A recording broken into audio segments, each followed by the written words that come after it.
सत्संगत जी, प्यार से कहना धन निरंकार जी। प्रेमा ने बोला धन निरंकार जी। कि भक्त को तो हर समय इस निराकार की ही जरूरत है। इसी के भक्ति में चूर होने की बात, एक प्रायोरिटी हमेशा यही निराकार दातार, ये ईश्वर अल्लाह जिस नाम से भी पुकारें, और यही संदेश हमेशा से आया है किसी भी युग में। आज भी यही सबसे कीमती संदेश है कि इंसान जीते जी अपने जीवन को संवार ले, इस रोशनी इस सच्चाई से जुड़ जाए।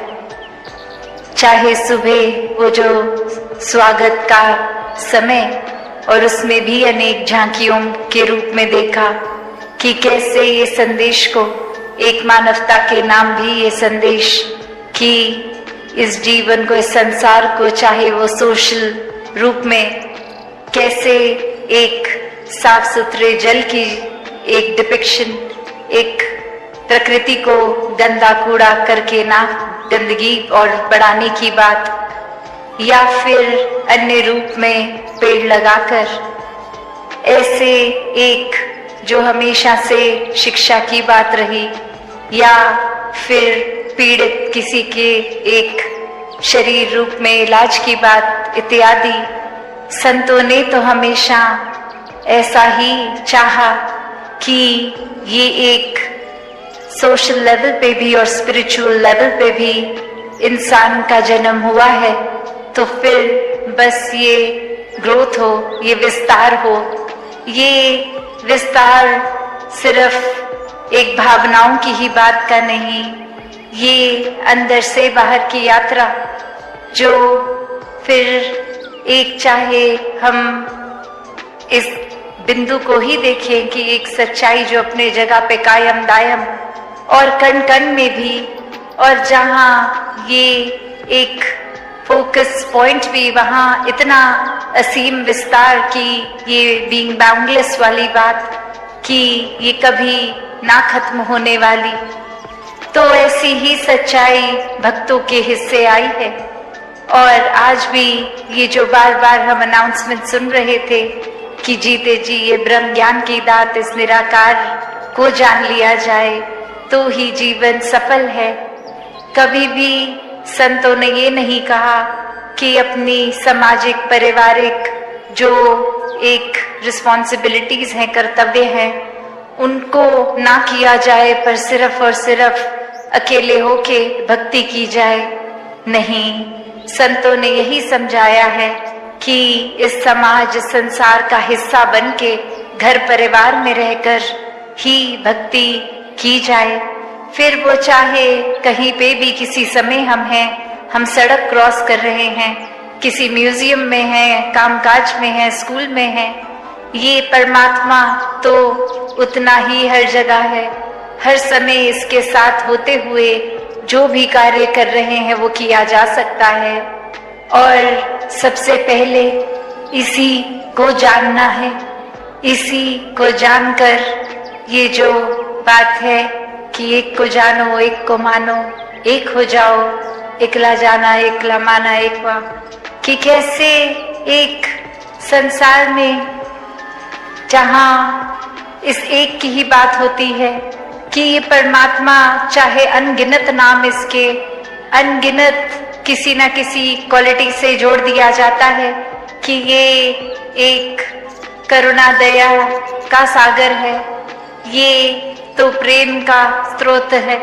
ऐसे ना जाने कितनी ही खूबियों से एक पुकारा जाता है। ये कितने ही एक, जितने भी संसार में कण कण में ये है, तो वो फॉर्म भी हो गया और यही फॉर्मलेस भी है। तो कैसे हर जगह हर समय उपस्थित यही परमात्मा, यही सच्चाई है जो रात को भी है, सुबह भी है, कभी भी समय के पार वाली बात। और बाकी सच्चाइयाँ तो दुनिया की कभी मौसमों में परिवर्तन आ जाती है, ये गर्मी से सर्दी, ह्यूमिडिटी, रोशनी, दिन रात, अनेकों ऐसी चीजें जो जो भी हमारी ये नजर देख सकती है वो कभी ना कभी एक रूप बदलती है। आज है कल नहीं है, आज इस तरह है कल आकार बदल जाएगा। अभी जैसे टेक्नोलॉजी की भी बात हो रही थी, जो आज से कुछ साल पहले जो गैजेट्स जैसे दिखते थे आज उससे कितने अलग दिखते हैं। पहले अगर साधन कम थे, आज कहीं से कहीं ट्रैवल भी करना है तो अनगिनत रूप में जब पहुंचा जा सकता है। वैसे ही एक इंसान अगर संसार में आया और ये एक रूप धन का भी एक अमीरी की और एक जीवन में आराम की जिंदगी, पर वो अपनी ही बलबूते अपनी मेहनत से किया गया और उसका फिर सदुपयोग किया गया। फिर वही जीवन को अगर हम ऐसे भी देखें कि किसी ने ये सारे साधन होने के बावजूद उनका इस्तेमाल तो किया पर अच्छाई के लिए नहीं, अपना भी नुकसान किया, किसी और का भी, एक उस तरह से जो परमात्मा का शुक्राना बनता है कि कुछ दिया है तो ये भले के लिए ही इस्तेमाल हो, ऐसा किया ही नहीं गया, तो फिर ये जीवन तो फिर बहुत ही एक मुबारक जीवन तो दूर की बात, ये जीवन तो जीवन कहलाने लायक ही नहीं बचा, जहाँ एक इंसान को यही समाज में रहकर ये भरपूर अपनी सुविधाओं को जहाँ यूज भी करना है उस तरह ये विस्तार है।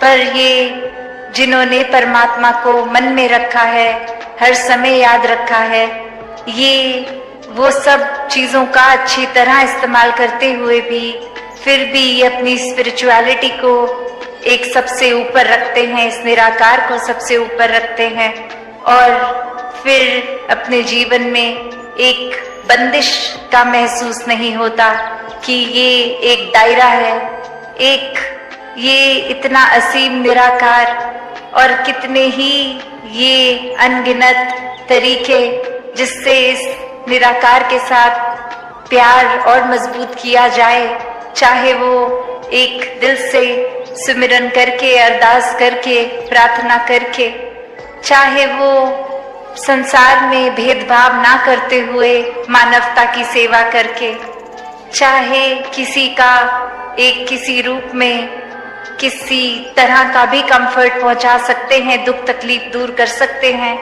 वो कार्य करके, और बात सिर्फ वही कि समर्पित भाव हो, वरना अहंकार जहाँ अपनी जगह ले लेता है फिर तो मन में यही आएगा कि अगर किसी के जीवन को मैंने संवारा तो वो मेरी वजह से हुआ, अगर मैं ना ये मदद करता तो फिर वो इंसान का तो भला नहीं होना था। पर यही एक फर्क सेवा में और मदद में, ये हेल्प नहीं है, ये तो सर्व करना है। और वही संत तो ये खुद को गवाकर सेवा करते हैं और ये हम्बल हो के एक विनम्रता के साथ कि ये परमात्मा सेवा करा रहा है, शक्ति बल बख्श रहा है तो ही कुछ हो पा रहा है। और फिर यही मन सत्संग करके भी इस दातार, इस निराकार के साथ वो अपना डीप कनेक्शन और मजबूत कर लेता है।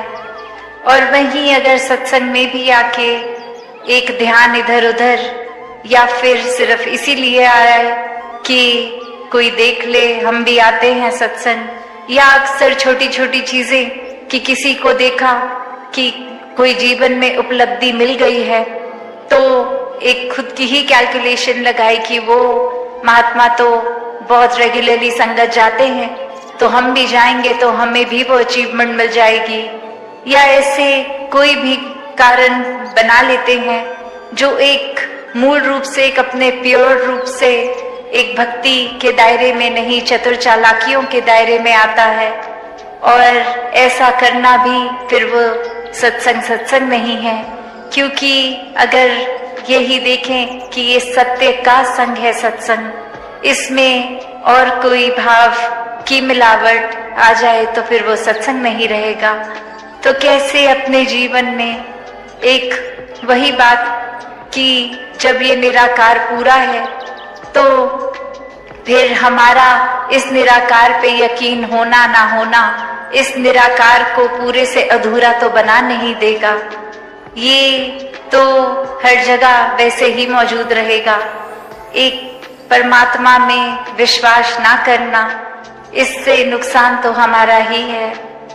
वैसे ही एक कहानी जहाँ एक गुरु और उनके अनेकों शिष्य साथ, और उसमें एक शिष्य एक दिन देखता है कि जब हमारी ये स्थापना हुई थी, ये शुरुआत हुई थी, तो जितने व्यक्ति जुड़े थे अब वो तादाद कम हो गई है, और वो जाके अपने गुरु को बताते हैं कि ये काफी व्यक्ति तो कहीं और जुड़ गए हैं, हमसे टूट गए हैं।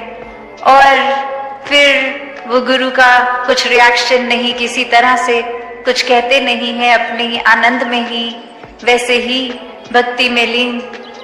और बार बार ये बोलने पे फिर एक बार समझाते हुए कहते हैं कि जो टूट गए हैं वो तो कहीं जुड़े ही नहीं थे।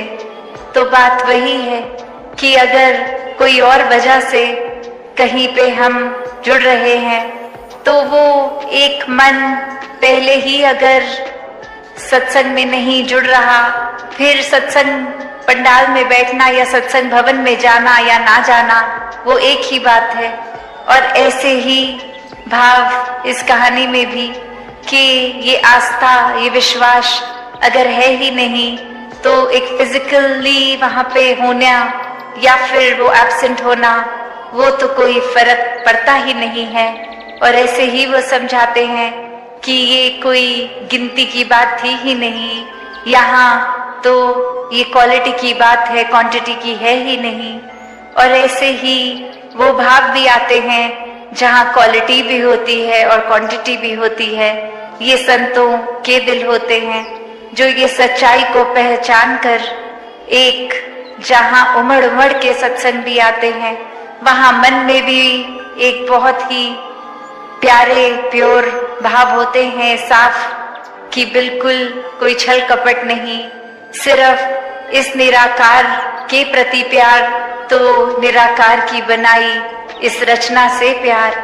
और यही एकत्व भी कि इस परमात्मा से ब्रह्म ज्ञान रूपी दात के बाद जब प्यार हो गया तो फिर कोई फर्क ही नहीं है, हम स्वयं प्यार बन गए। हर जगह प्यार ही प्यार है, प्यार बांट भी रहे हैं और वो एहसास भी नहीं है कि हम प्यार बांट रहे हैं। जिस तरह एक फूल अपनी महक बस देता ही जाता है, तो वो कोई खास एफर्ट नहीं है फूल का, वो तो उसी का गुण है, खुशबू तो वो बिखर रही है। तो बात यही कि फिर ये एकमिक होके परमात्मा से मन हरेक से एकमिक हो गया।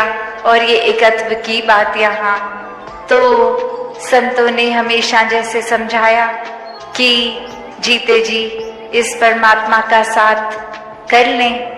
अक्सर ये विषय पे अगर चर्चा होती भी है तो ये दिमाग किसी न किसी और कारण को प्राथमिकता दे देता है कि अभी हम इस वजह से बिजी हैं, तो अभी तो ये परमात्मा को जानने की जरूरत नहीं है, अभी आयु छोटी है। तो बात वहीं ये जीवन के अनसर्टेनिटी की भी है कि ये श्वास तो पता नहीं कब चले जाएंगे, कोई निर्धारित उम्र ही नहीं है, तो किसी का अगला पल है नहीं, पता नहीं। तो उसी पल में इस परमात्मा को जान लिया जाए तो ये बात कि ये परमात्मा हर जगह है। और जैसे ही ब्रह्म ज्ञान होता है तो ये उस परमात्मा से इस परमात्मा के दर्शन हो जाते हैं, क्योंकि ये हर जगह आंखों के सामने हर समय। और भक्तों सोते उठते हर समय जब आंखें बंद भी हैं, सो रहे हैं, तो भी ये परमात्मा क्या ही भक्ति रूप उस तरह भी, और खाते पीते खेलते कुछ भी करते हुए ये परमात्मा ही हर समय साथ इसके एहसास में ही जीते हैं। तो ऐसा भक्ति भरा जीवन हर किसी के हिस्से आए और हर कोई अपने जीवन में जहाँ एक जितनी भी उपलब्धियों को प्राप्त करे वो मुबारक उपलब्धियां हैं, अपनी मेहनत, अपने हार्डवर्क से। पर वहीं अगर वो अचीवमेंट्स पे ही फोकस करते गए और अपनी स्पिरिचुअल ग्रोथ को इग्नोर किया, तो फिर जैसे इतिहास में काफी उपलब्धियां जुड़ी हैं, एक हमारी भी जुड़ जाएगी, पर वो सिर्फ एक नाम ही बन जाएंगे। एक हमने पर्सनली कुछ गेन ही नहीं किया, जो ये इतना सुनहरा मौका था भी, जिसमें एक एक श्वास इस परमात्मा के रंग में रंग सकते थे, वो मौके को एक माया में ही उलझा के एक गवा दिया। तो हर कोई भक्ति में जीवन जिए, इस परमात्मा के दर्शन करके, इसके रंग में रंग कर, एक सेवा सिमरन सत्संग का सहारा लेते हुए ये निराकार को हर समय एक ध्यान में मन में बसाकर एक इसी तरह जीवन जिए जो भक्तों का रहा। और आज भी कितने इतिहास के भी भक्तों के नाम लिए गए, और ये हम अपने जीवन में भी भक्तों को देखते हैं। तो चाहे युग और टेक्नोलॉजी बदली, ये इस तरह विस्तार तो हुआ, पर ये भाव प्यार का, प्रेमा भक्ति का वही, ये विश्वास, ये श्रद्धा, ये संतों का जीवन तब भी प्रेरणादायक था। आज भी संत उस समय भी चेतन करते थे इंसान को कि जीते जी परमात्मा को प्राप्त कर लो। जागी अवस्था में होते के बावजूद जागना, वो हमें अपने आप को करना है। वो कॉन्शियसली हमको ये ब्रह्म ज्ञान लेते हुए, समझ लेते हुए, ये दृष्टि निगाह मिलने के बाद ही हमारी वो यात्रा शुरू होती है। और फिर वो जो भक्ति का मार्ग है, वो हम उसी के ऊपर चलने का पहला स्टेप ही ये ब्रह्म ज्ञान है कि जो भी हमारे अंदर परमात्मा की, जो भी हम विश्वास जहाँ रखते हैं, भक्ति आस्था जहाँ पे रखते हैं, वो सिर्फ ब्रह्म ज्ञान से ही स्टार्ट होता है। फिर हमारा जीवन हर पल एक पूजा बन जाता है। जीता हमारा जितना भी जीवन बीते, तो वो जिंदगी हमारी अपने आप में ही वो पूजनीय हो जाती है, क्योंकि हम जब हर पल में निरंकार को शामिल करते हैं, तो हर पल निरंकार का अगर हमारे अंदर वासा है, हर पल हम शुक्राने में हैं, तो हम खुद ही निरंकार के करीब, तो क्या हम खुद ही निरंकार बन गए। तो ऐसा जब हम करें, तो हमारी ज़िंदगी में और भी वो सब सुख के साथ साथ, सिर्फ अगर देखा जाए कि ये दुनियावी सुख दुख तो सिर्फ तब तक ही हमारे साथ है जब तक ये शरीर है, पर हम एक ये ब्लिस की जो बात होती है, ये जो हैप्पीनेस, एक एवरलास्टिंग जो ब्लिस है, आनंद की अवस्था, वो खुशी से भी ऊपर की अवस्था, कि खुशी और दुख तो एक पहलू हो गए, पर खुशी से भी ऊपर उठ के जो ये आनंद है, इसको हर समय हमें सहज भाव में जीवन जीते हुए ब्रह्म ज्ञान और ये निरंकार का आसरा लेते हुए जब जीना है, तो ही वो सहज अवस्था बनी रहेगी, हमारे अंदर वो दास भावना बनती रहेगी। तो हर पल जहाँ हम अपने जीवन को उस रूप में तो जिए ही जिए, पर साथ में ये भी याद रखें कि हम कोई चीज़ को भी अगर हम कर रहे हैं नियमित रूप से, चाहे वो सिमरन की बात हो, सेवा की, या हम मिशन में देखते हैं कि हमारा फोकस चरणामृत की ओर रहता है, एक दूसरे को पहला निवाला अपनी प्लेट का पहला भोग रूप देते हैं, तो वो हमारा सिर्फ तब तक का ही हो कि हम लंगर में बैठे हैं तो हमने अपने साथ वाले बैठे महात्मा को भोग लगा दिया, पर ये तो हमारा हमेशा के लिए ये लाइफ का लाइफस्टाइल बन जाना चाहिए। चाहे फिर हमें ये नहीं देखना कि सामने वाला एक निरंकारी मिशन के अंदर है कि नहीं, या कहीं और आस्था रखते हैं, पर वही बात कि हमें सिर्फ अपने नज़रिए पे फोकस करना है। हमें सिर्फ खुद से ये क्लैरिटी रखते हुए कि परमात्मा हर एक में है, तो फिर ऐसे कार्य जब करने हैं तो फिर वो एक रिचुअल नहीं बनते, फिर वो एक सिर्फ ऐसे नहीं बनते कि एक हम ऑटो पायलट में ही करी जा रहे हैं कोई कार्य को, उसके पीछे का भाव भूल गए, या सिर्फ कि एक ये रूटीन बन गई, एक आदत बन गई, तो बस वो चलते चलते हर दिन ऐसा होता है, तो वैसा ही होता रहे।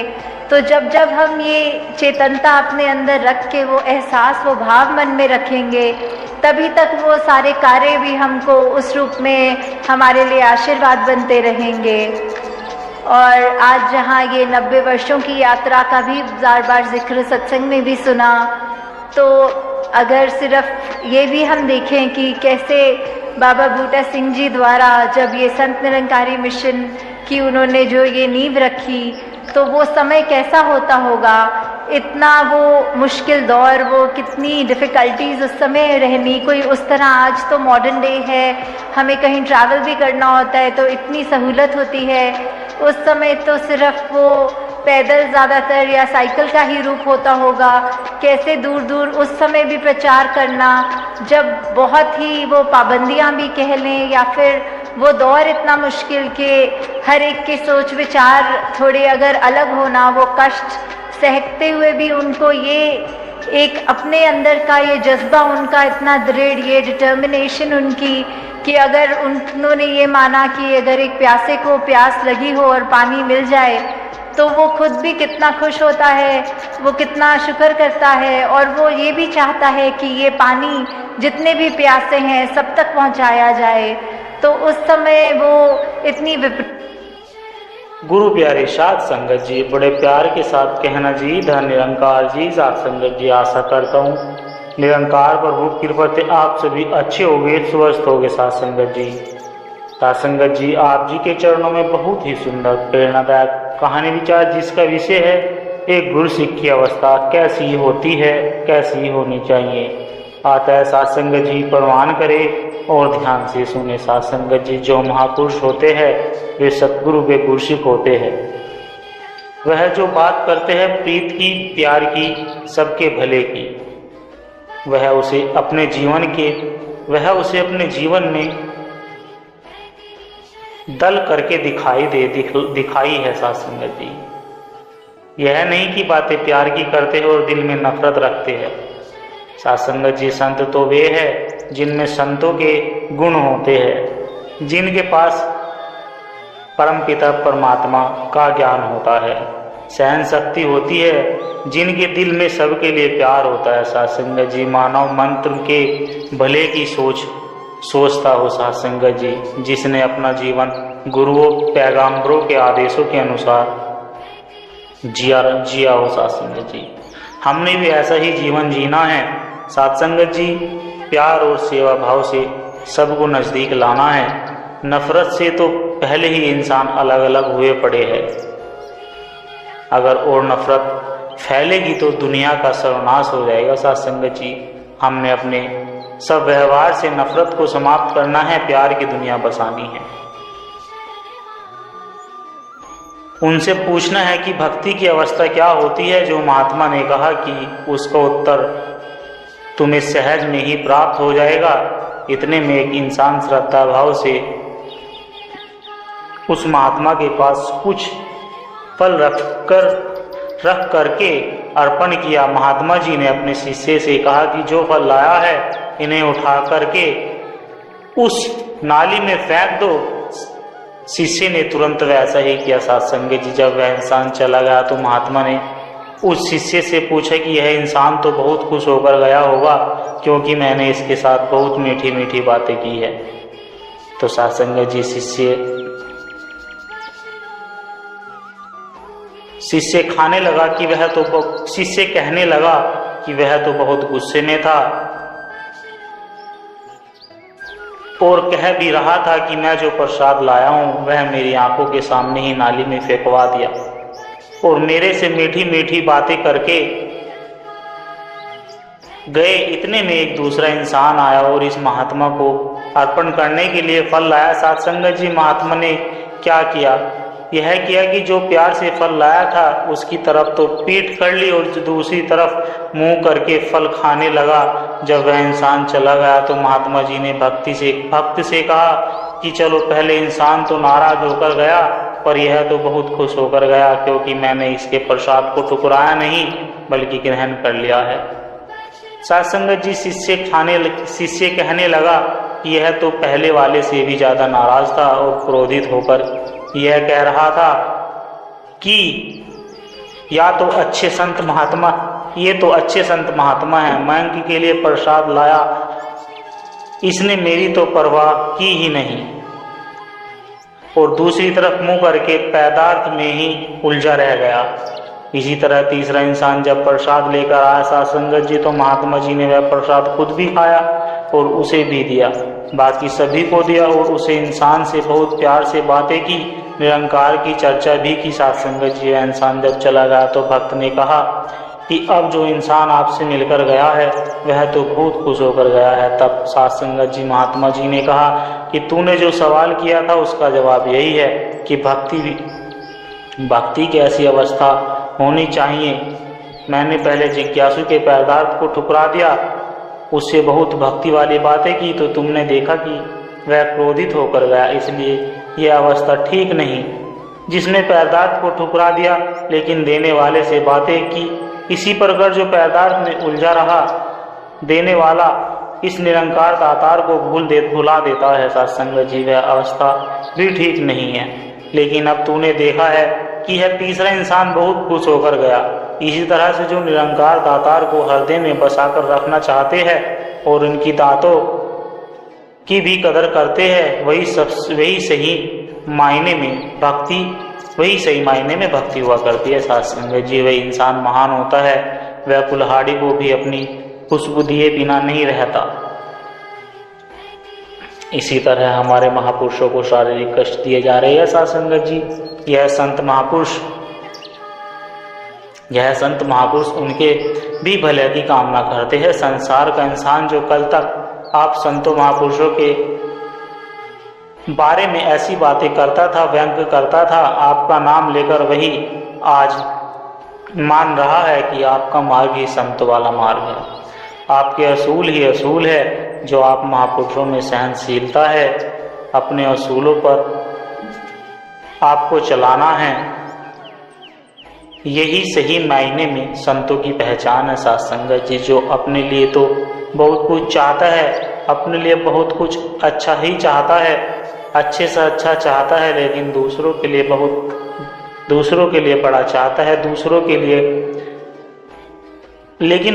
लिए बुरा चाहता है और दूसरों के लिए बुरी भावनाएं रखता है, उसको कभी भी महानता प्राप्त नहीं हो सकती साथ संगत जी। एक छोटी सी बात है कि एक इंसान जो एक राजा से काफ़ी पैसे उधार ले रखे थे, काफ़ी बड़ी रकम नहीं, उसको लौटाने के लिए राजा के सामने पेश किया गया, तो वह व्यक्ति बहुत गिड़गिड़ा और कहने लगा कि मेरे ऊपर दया कीजिए, मैं यह कर चुका नहीं पाऊंगा, मेरे परम पिता मेरे पर रहम किया जाए। साथ संगत जी वह रकम लाखों की गिनती में थी, लेकिन राजा ने उसकी फरियाद को सुन लिया और मान भी लिया। उस इंसान को माफ कर दिया गया, लेकिन इस इंसान ने एक और इंसान को कुछ ही पैसे दिए थे। वह उसके पास गया और कहने लगा कि मेरे पैसे लौटा दो, लेकिन दूसरे इंसान ने अपनी मजबूरी उस व्यक्ति के सामने रखी, तो अभी भी मुझे थोड़ा समय दो, पैसे इकट्ठे नहीं हो पाए हैं, मैं सभी पैसे चुका दूंगा, मेरे बच्चे बहुत भूखे हैं, आप मेरे घर की हालात को देखकर मेरे ऊपर रहम करो, मेरे ऊपर दया करो। लेकिन साथ संगत जी उस इंसान ने उसको 2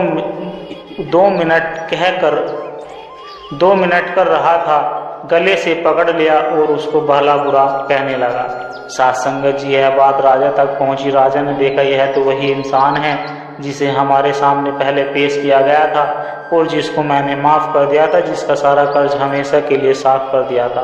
साथ संगत जी जब राजा ने सारी बात सुनी तो उस इंसान से कहा कि तू कैसा इंसान है, हमने तो तेरा लाखों का कर्ज माफ कर दिया, हमने उसकी तरफ कोई ध्यान नहीं दिया साथ संगत जी, लेकिन तू चंद सिक्कों की खातिर तूने इसे भला बुरा कहा, इसको मारा पीटा, तू दया का हकदार बिल्कुल नहीं है।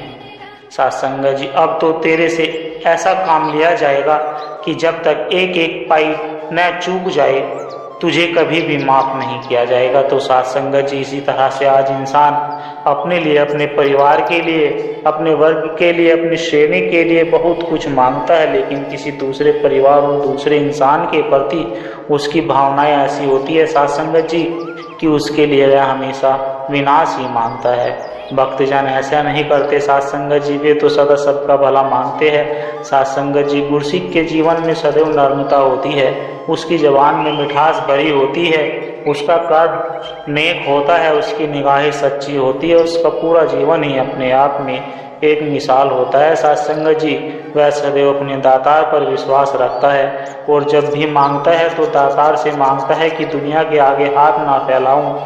वह जानता है कि सब दातों को देने वाला निरंकार दातार ही है। कोई काम करने के लिए, कुछ देने के लिए या साधन चाहे जैसा भी बना ले, लेकिन वास्तविक शक्ति तो इस दातार की ही है। साथ संगत जी, गुरुमुख का मुख हमेशा गुरु की ओर होता है। साथ संगत जी, उसको उठना बैठना सब महापुरुषों गुरुमुखों के साथ होता है, उसका व्यवहार लेन देन सब गुरुमुखों के साथ ही होता है। साथ संगत जी, इसलिए जब एक गुरुमुख को दूसरा गुरुमुख मिलता है तो उसके चेहरे पर रौनक आ जाती है। साथ संगत जी, साथ संगत जी, उसके चेहरे पर कमल सा खिल जाता है। एक दूसरे को देखकर उसके मन में खुशी होती है। ऐसा इसलिए होता है, इस ब्रह्म ज्ञान की बदौलत ही होता है। साथ संगत जी, इस ज्ञान रूपी धागे के साथ सद्गुरु ने इन्हें आपस में इस तरह से जोड़ दिया है कि इनके मन में एकता की भावना जागृत हो उठती है। फिर वह गुरसिक को गुरु का रूप मानकर आधार सत्कार देता है, उसे इज्जत के साथ बैठाता है, उसको मान सम्मान बढ़िया ही देता है। साथ संगत जी, लेकिन जिसको मान सम्मान बढ़िया मिलता है, वह अगर ऐसा मान बैठे कि मेरा किसी प्रयास से, मेरे किसी कर्म से मुझे यह मान बढ़ाई मिली है, या मेरे किसी बोल से, यह मेरे विचार से मैंने जो धर्म किए हैं, बहुत सारे हवाले देकर संकटों को निहाल कर दिया है साथ संगत जी, इसलिए मेरी बधाई हो रही है, तो यह उसकी भूल होती है। ऐसा सोचने वाला बहुत बड़ी भूल का शिकार होता है। साथ संगत जी, वास्तव में यह मान बढ़ाई, आदर्श सत्कार सब गुरु की कृपा से ही प्राप्त होता है। साथ संगत जी, जो ऐसा मान करके जीवन जीता है, उसका यह सदैव कायम रहता है। जो दूसरों को गुरु का रूप मानकर उनका सत्कार करता है, साथ संगत जी, उनका अपना ही सत्कार होता है और मान बढ़ाई भी होती है। साथ संगत जी, आज आप सभी संतों को, जो आशा है यह साखी आप सभी संतों को जरूर पसंद आई होगी। साथ संगत जी, गुरसिक का मन हमेशा गुरु में ही लीन रहता है। गुरसिक के लिए गुरु ही जीवन का आधार होता है। साथ संगत जी, गुरसिक की वाणी में नर्मता और सत्य झलकता है। गुरसिक का हृदय हमेशा सेवा को तत्पर रहता है। साथ संगत जी, गुरसिक को लोभ मोह अहंकार से दूरी रखनी चाहिए। साथ संगत जी, गुरसिक हर हाल में गुरु का शुक्र मनाता है। गुरसिक का मन कभी हताश नहीं होता। गुरसिक की श्वास श्वास में गुरु का नाम बजता है। साथ संगत जी, गुरसिक का चेहरा प्रभु प्रेम से दमकता है। गुरसिक का जीवन दूसरों के लिए प्रेरणा बन जाता है। साथ संगत जी, गुरसिक कभी द्वेष नहीं पालता।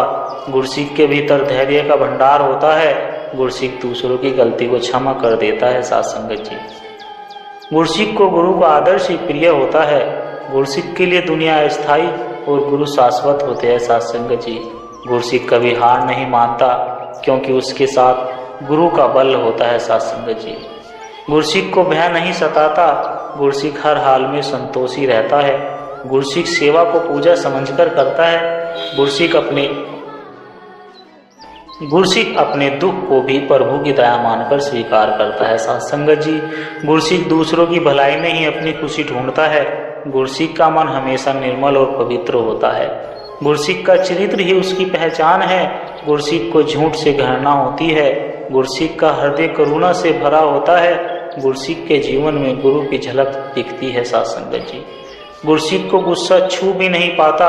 गुरसिक गुरु के वचनों पर पूर्ण विश्वास रखता है। गुरसिक कभी अकेला नहीं होता, गुरु सदैव उसके साथ रहते हैं। साथ संगत जी, गुरसिक का घर प्रेम, शांति और भक्ति का मंदिर बन जाता है। गुरसिक का धन सेवा में लगता है। गुरसिक समय का आदर करता है। गुरसिक अपने जीवन को गुरु का अर्पण मानता है। साथ संगत जी, गुरसिक की नज़र में सब बराबर होते हैं। गुरसिक कभी किसी को नीचा नहीं दिखाता। गुरसिक विनम्रता की मूर्ति होती है। साथ संगत जी, गुरसिक के लिए हर स्थिति गुरु का इशारा होती है। गुरसिक को आलस्य नहीं सताता। गुरसिक अपने हर कर्म को गुरु को समर्पित करता है। साथ संगत जी, गुरसिक गुरु का दीदार करके धन्य हो जाता है। गुरसिक के जीवन में शांति बसती है। गुरु हर परिस्थिति में खुश रहता है। गुरसिक गुरु के बिना अधूरा होता है। गुरसिक अपने गुरु के लिए अपना सब कुछ न्यौछावर कर देता है। साथ संगत जी, गुरसिक का नाम संसार में इज्जत से लिया जाता है। गुरसिक प्रेम और सद्भावना से भरा होता है। गुरसिक को क्रोध और ईर्ष्या का स्थान नहीं मिलता। गुरसिक का जीवन गुरु की कृपा से धन्य होता है। साथ संगत जी, गुरसिक दूसरों की मदद को सबसे बड़ा धर्म मानता है। गुरसिक अपने जीवन को सरल बनाए रखता है। गुरसिक गुरु की आज्ञा के आगे सिर झुका देता है। गुरसिक दूसरों के सुख और दुख में दुख होता है। साथ संगत जी, गुरसिक के भीतर निस्वार्थ भाव होता है। गुरसिक का चेहरा हमेशा मुस्कुराता रहता है। साथ संगत जी, गुरसिक अपने वचनों से किसी को चोट नहीं पहुंचाता। गुरसिक गुरु के चरणों में शांति पाता है। गुरसिक का जीवन दीपक की तरह मार्ग दिखाता है। गुरसिक हर कार्य गुरु के नाम से शुरू करता है। साथ संगत जी, गुरु का मन कभी घमंडी नहीं होता।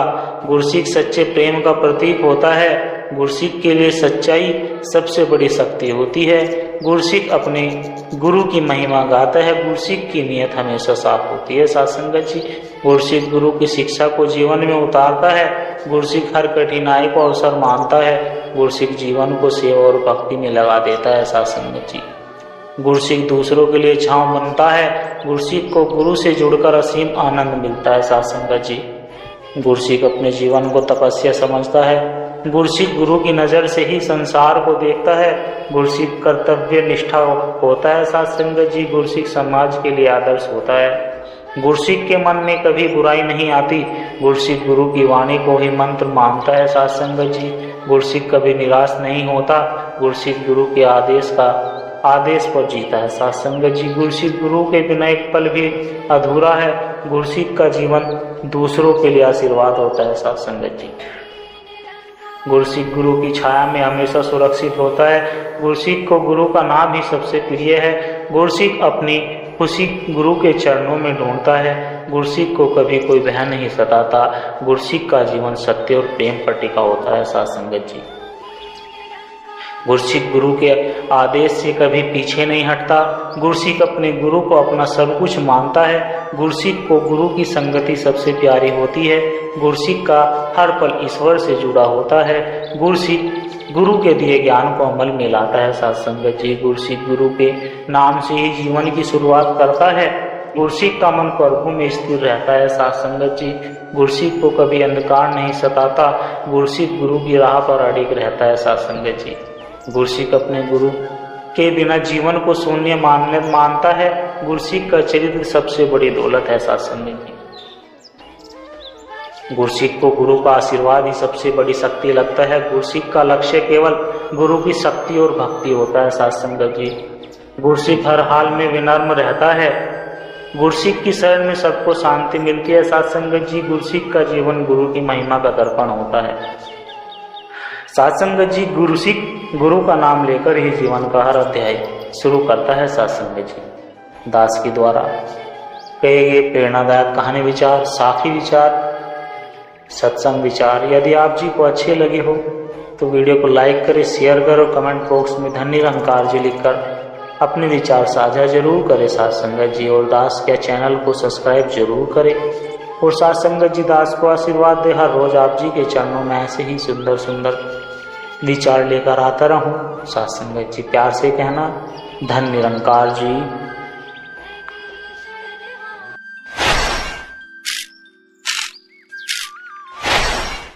बोल सतगुरु माता सुदीक्षा सुखिंदर हरदेव जी महाराज की जय। परम पूज्य माता जी की जय। तू ही निरंकार, तू ही निरंकार, मैं तेरी शरण हाँ, मैनू बख्श लो। तू ही निरंकार, तू ही निरंकार, मैं तेरी शरण हाँ, मैनू बख्श लो। बोल सतगुरु माता सुदीक्षा सुखिंदर हरदेव जी महाराज की जय। परम पूज्य माता जी की जय।